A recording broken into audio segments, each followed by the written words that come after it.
Muchos nos preguntamos por qué Colombia va rumbo al abismo y el gobierno no ha hecho nada para evitarlo. Pues bien, la respuesta está en este debate entre el demócrata y líder del partido político Salvación Nacional, Enrique Gómez, y la senadora izquierdópata Isabel Zuleta, misma que en campaña política decía haber quemado a Sergio Fajardo y quería acabar como fuera con la imagen de Fico Gutiérrez. Pues bien, esta senadora representa lo que es este gobierno, donde no se escucha a nadie y van como los caballos desbocados para el frente, sabiendo de antemano que adelante hay un despeñadero que los espera. Cuando uno como ciudadano del común escucha lo que dijo esta senadora, entiende por qué Colombia va derecho a quedar peor que Venezuela. Estos personajes pareciera que vivieran en otra dimensión y no están en sintonía con lo que está pasando en el mundo, y por más advertencias que le hagan inclusive otras personas que comparten su misma ideología de izquierda,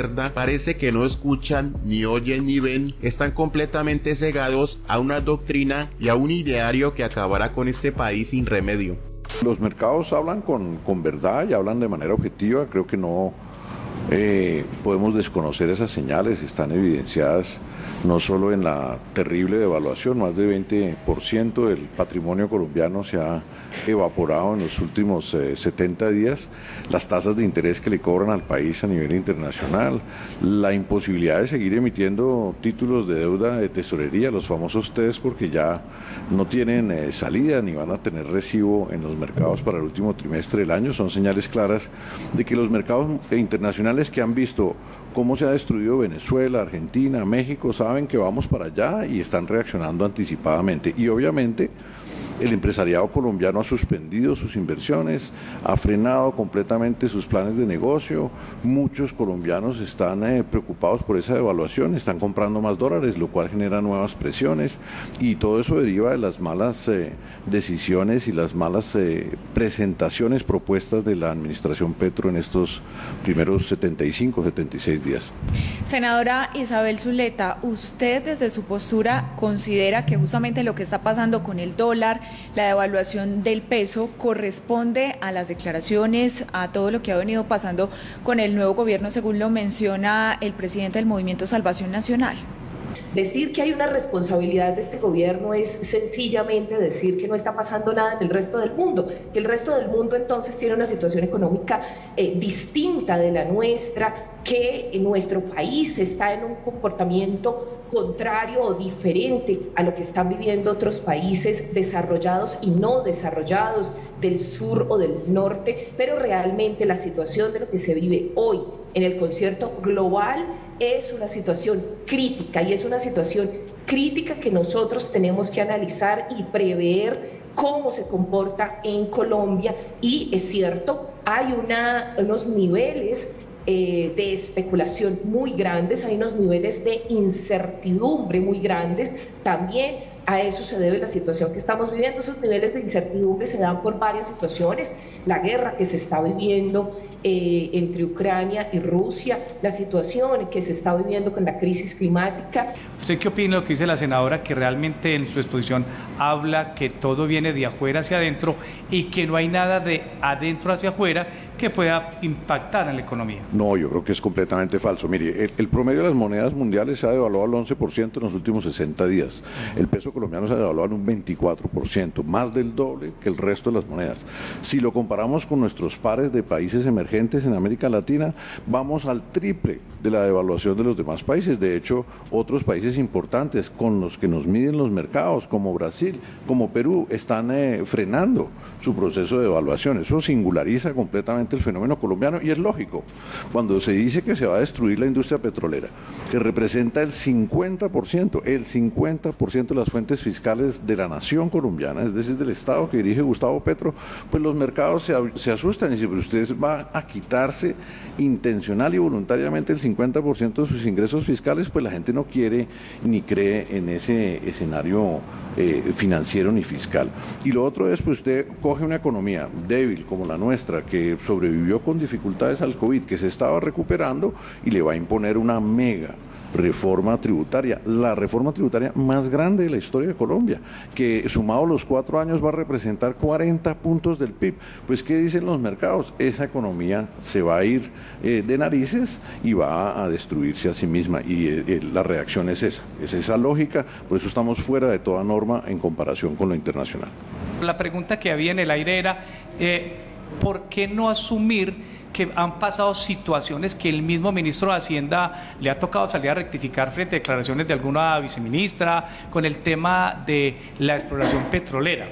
No hay, es la pregunta desde el punto de vista de usted que ha estado al lado del gobierno, que ha estado ahí, no hay un mea culpa de alguna intervención de algún miembro del gobierno, del mismo presidente, que de alguna manera puede afectar lo que está pasando hoy, claro, con el totazo pues que viene de afuera, pero no hay una aceptación de parte del gobierno, de ustedes, del pacto histórico, que algo adentro está pasando que tiene la economía en esta incertidumbre.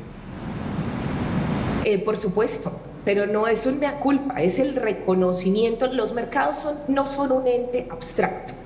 Y eso es muy importante que se reconozca. Los mercados no son entonces sin estar definidos por unos intereses económicos, por unos gremios. Para el gobierno anterior era muy fácil, les voy a poner un ejemplo. El gobierno del expresidente Duque, pues su plan de desarrollo respondió a unos pactos con los gremios empresariales. Nuestro proyecto político, el proyecto político que ganó la presidencia de la República y que tiene a más de 50 congresistas debatiendo en estos escenarios, debatiendo la reforma tributaria, debatiendo la jurisdicción agraria, debatiendo el proyecto de ley que busca vincular al campesinado como sujeto de derechos, porque no existía en nuestra Constitución Política de Colombia. Pues lo que pretende este proyecto político es decirle al país: hay otros sujetos en este país, no solo los gremios económicos. Y eso también entonces le da una señal a esos gremios económicos. Yo me he reunido personalmente, estuve en la cumbre para hacer referencia a la pregunta específica sobre los temas de hidrocarburos. Me reuní con todo el gremio, con Naturgas, que hizo una conferencia muy importante, y eso para Antioquia es muy importante. Nosotros somos un departamento minero y por lo tanto reunirnos con esos gremios son importantes. ¿Qué les pedía yo? Aclaremos conceptualmente para que no se dé estos niveles de incertidumbre que sí inciden en no economía. Es que no es cierto. Senadora, qué pena. Lo que pasa es que aquí ya hemos tenido una intervención muy extensa. Ya la voy a interrumpir para poder darle espacio al presidente de Salvación Nacional, doctor Enrique. Qué pena, es que teníamos una intervención extensa por el tema de los tiempos aquí en televisión. Le vamos a pedir unas respuestas un poco más concretas con respecto a lo que usted nos estaba entregando. Sabemos que tenemos algunas dificultades en el tema del audio, pero lo vi a usted haciendo muchas caras con respecto a la intervención de la senadora. ¿Alguna interpelación? Mire, no, es que mire, parte de lo que preocupa a los mercados. Una conclusión corta, senadora, para volver acá con el doctor Enrique. Una conclusión corta, senadora. Entonces, lo que les decíamos y en la conclusión a lo que llegamos en Cartagena fue: el gas no es un combustible verde. El gas es uno de esos 3 combustibles que hay que superar y hay que definir esa transición. Pero el gas sí tiene un componente muy importante, sobre todo para el Valle de la Aburrá y para estos cañones tan bellos que están altamente contaminados, y es un componente para la salud pública. La transición del transporte, de ese mecanismo, ese combustible para el transporte, es fundamental. Y fue nuestro ministro de Transporte, hicimos unos acuerdos en esa materia. Yo les pedí de manera especial que fuera para Medellín y para el Valle de la Aburrá, porque la contaminación atmosférica es tremenda. El gas nos reduce ese material particulado que nos está contaminando los pulmones, y en eso podemos avanzar, pero el gas no es un combustible verde, no tiene que ver con el calentamiento global, porque, perdóneme, señor, que esas expresiones de estamos... Eso es lo que ven, senadora, los mercados. Un gobierno que no oye, no ve ni escucha. Y no deja hablar a los demás. Y no deja hablar a los demás. Los mercados también ven eso, senadora. La intervención del presidente, y le agradezco que no me interrumpa, fuerte en el sentido de ese proyecto que está proponiendo el Centro Democrático. El pánico de los mercados es a esa forma de actuar, de cerrar las ventanas del diálogo, de sentarse bueno, les voy en a la pedir palabra. a los dos, por favor, nos vamos a escuchar en este momento. Ya la senadora Isabel Zuleta ha entregado su conclusión, su postura frente a lo que está pasando. Lo escuchamos ahora a usted. Paula, lo que ven los mercados, un gobierno, una bancada que no ve, no oye, no escucha, no deja hablar, no va a dejar opinar a nadie y que se mete de cabeza en un radicalismo. Mire. Miren ustedes cómo se comporta. Miren la manera tan despectiva como nos tratan. La persona que viene sentada en la palabra 5 minutos y 6 minutos, ¿por qué? Porque hay que llenar el discurso. Senadora, le vamos a pedir que escuchemos aquí a... Senadora, vamos a hacer una cosa. Eso lo ven los mercados, amigos. Despacio. Ciudadanos colombianos. Doctor, vamos. Los mercados ven un señor presidente que anunció el control de cambios, anunció el control... Ella lo que le interesa es que yo no pueda hablar. Doctor Gómez, vamos a hacer una cosa, vamos a hacerlo con tiempo. Senadora, ya le escuchamos. Vamos a pedir dos temas con el menor de respeto para los dos. Vamos a respetar la intervención, respetemos también al otro interlocutor para que no generemos un falso discurso aquí en el estudio. Y hagamos discusión más corta, senadora, con el mayor de los respetos. Vamos a hablar corto, por favor. Si mi interlocutor me respeta, ustedes pueden esperar de mi respeto. Estamos de acuerdo. Vamos a bajarle un poquito al tema, doctor. Hablemos de lo que dijo la senadora. La senadora dijo muchas cosas. Lo primero que ella dijo es que Colombia no es un país ni petrolero ni minero. ¿Qué hay que decir? El 50% o más de nuestras exportaciones son mineroenergéticas, el 50% de las rentas fiscales con las que se sostiene el estado de bienestar que hoy rige en Colombia viene del carbón y del petróleo y del oro en una menor proporción y del ferroníquel. Entonces todo este afán de este gobierno de destruir esa fuente de ingreso, impedir su expansión, su proyección en el tiempo, precisamente para hacer viable la transición energética y costearla, que es muy cara, transferir de todas estas energías de combustibles fósiles a nuevas formas va a requerir un enorme esfuerzo fiscal para la sociedad colombiana. Y este gobierno dice, voy a acabar con esa industria ya, mañana, y es una mala industria, y es falso. Es una industria que en la legalidad es la que nos aporta buenas regalías, genera empleo y nos trae estabilidad y nos trae sobre todo autosostenibilidad energética. Los mercados también se preocupan de que Colombia vaya a tener que empezar a importar más y más gasolina, y gasolina que es la que genera ese déficit en el Fondo de Estabilización Petrolera, que no puede pagar hoy día la nación. Entonces dicen, vamos a cerrar y destruir esta industria, y los mercados se aterran. Y otra cosa, el presidente Petro dijo abierta públicamente en su Twitter que iba a imponer un control de cambios.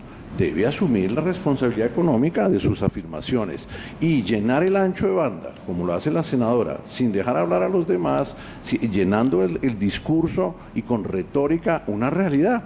Hay una reforma tributaria terrible para el empresariado, 2/3 partes vienen del empresariado, una reforma tributaria al pan, un impuesto al pan, a la gaseosa, al desayuno francés, colombiana y pan francés. Y eso los mercados también lo interpretan. El consumo va a decaer en el país y esa es la reacción. Negarlo y llenarnos de razones y no dejar hablar a la gente también afecta la credibilidad del gobierno Petro en los mercados. Hay un dato que expone el economista Salomón Kalmanovich, que es un hombre muy conocedor obviamente por toda su trayectoria, fue codirector del Banco de la República, pero además llama la atención porque es un hombre con ideas de ideología de izquierda, y eso lo ha manifestado durante toda su carrera. Y él, en su columna del Espectador de este fin de semana, dice que muchos funcionarios del gobierno Petro están empeñados en detener la exploración de hidrocarburos y con ello atentan contra el futuro de Ecopetrol, que es el responsable de 60% de nuestras exportaciones. Es la empresa más importante para nuestro país.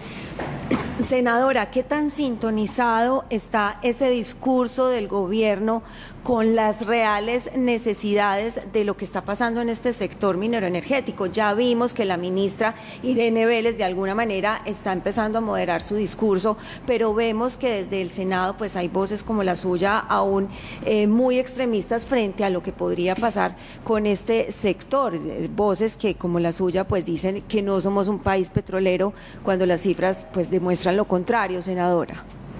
Respuestas cortas, por favor. Nosotros estamos proponiendo una transición en sintonía con lo que se está planteando en el mundo, en las conferencias internacionales.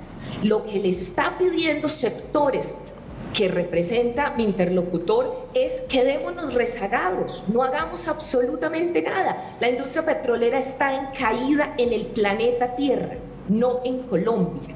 Y no es cierto que nosotros dependamos de esa industria, nos hicieron dependientes de esa industria, que es algo distinto. Nosotros somos un país agrícola, aquí no hay ningún radicalismo, aquí hay mentiras de un sector. Nuestra ministra no ha moderado en nada su discurso, nosotros seguimos en la misma línea política, nuestro plan de gobierno es absolutamente claro, nosotros estamos en sintonía con lo que está pasando en el mundo y les estamos diciendo o empezamos la transición ya o nos vamos a quedar rezagados. También es una mentira que nosotros no escuchamos. Nuestro presidente fue a cada uno de esos espacios que los gremios lo convocaron. Es una mentira porque nosotros nos hemos reunido con todos los sectores y le pido que por favor no se ría. Sus expresiones son irrespetuosas en este panel. No es solo la palabra, sino sus expresiones. Yo lo trato con respeto con mis expresiones y le pido, porque eso también lo ven los mercados, la manera tan irrespetuosa y mentirosa como sectores que usted representa, pues se han referido a nuestro proyecto político.